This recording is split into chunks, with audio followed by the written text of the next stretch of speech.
Ms. Pacheco, if I could just start with you. Your organization, the Dream.us, you provide support for undocumented young people for college and career success. Is that broadly right? Am I getting it right? That's correct. And among the things you do is you provide scholarships to these undocumented students. Have I got that correct? That's right. And so college scholarships, just to be clear. Correct. Okay, gotcha. Can you tell me, maybe you know the answer to this, maybe you don't, any of the students, do you know if any of the students to whom your organization has provided a college scholarship are currently part of the encampments on any of these college campuses?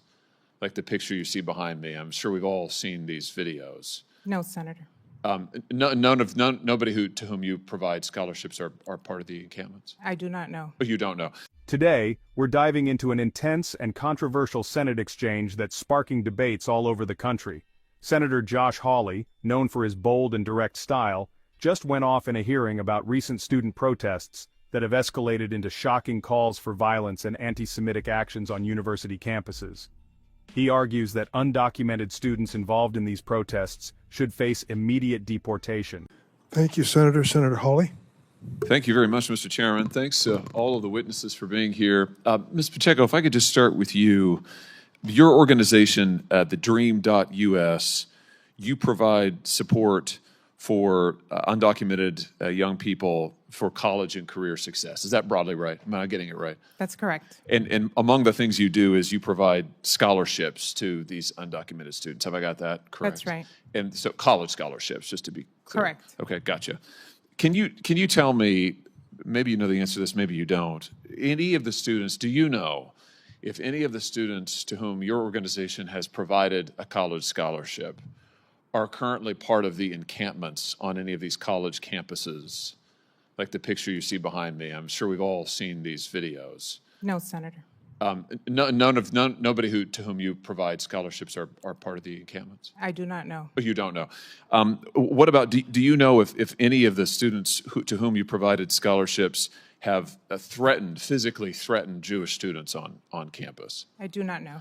Here's why I'm asking.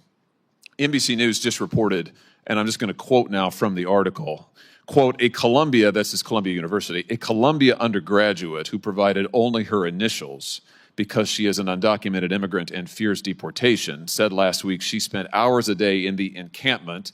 This would be the illegal encampment that's in violation of the law as well as campus policy. Spent hours a day in the encampment, I'm quoting still now, before university officials threatened to suspend those students. The article goes on, she joined, this student, joined a supplies platoon. That's a subgroup formed by pro-Palestinian campus organizers, end quote. Let me just review some of the things that these students, these in the encampments that is, are saying. And of course, we often don't know who these students are. They're concealing their identities.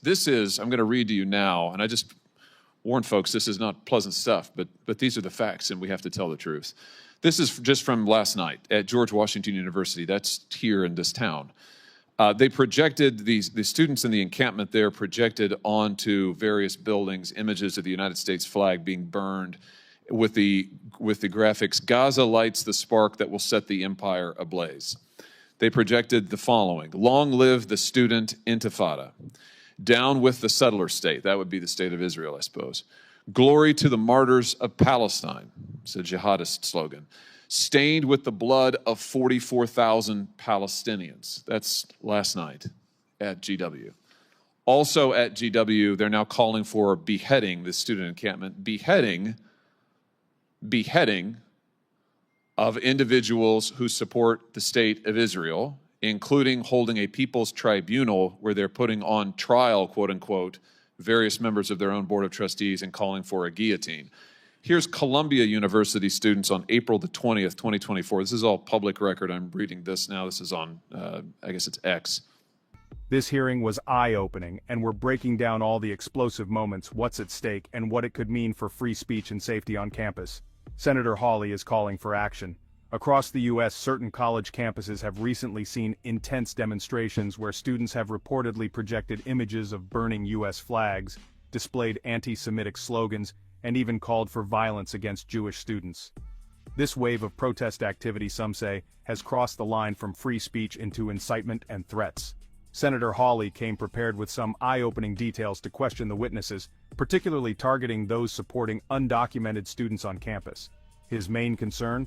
Whether students who are undocumented or on visas and participate in violent or threatening protests should remain in the country. Hawley quickly intensified his questioning, bringing up disturbing instances reported in the media, anti-Semitic chants, support for jihadist slogans, and calls for violent action against Jewish students. He then asked bluntly, shouldn't these students be deported if they are in the country unlawfully and threatening the safety of others? Pecco defended his organization's students, asserting they respect the country and contribute positively, but Hawley pushed back, insisting that respect means respecting the law too. In his closing remarks, Hawley highlighted the deeper issue, the need for America to take a moral stand against incitement and violent rhetoric. He emphasized that freedom of speech is a fundamental value, but that it has limits when it comes to inciting harm or making direct threats. His final message was clear: if you're here illegally or on a visa and you're part of violent or hateful actions on campuses, there should be consequences. This was one of the most heated exchanges in recent hearings, and it's sparking some big debates around immigration, student visas, and the limits of free speech. Whether you agree with Senator Hawley's call to deport these students or not, one thing is certain: this conversation is only beginning. Thank you so much for watching. These are complex and sensitive issues, and it's critical to keep discussions open and respectful. Let me know your thoughts down in the comments. I'd love to hear from you. And if you found this breakdown insightful, please give it a thumbs up. Subscribe to stay updated and don't miss our future deep dives into major political debates. Until next time, take care, stay informed, and we'll see you in the next video.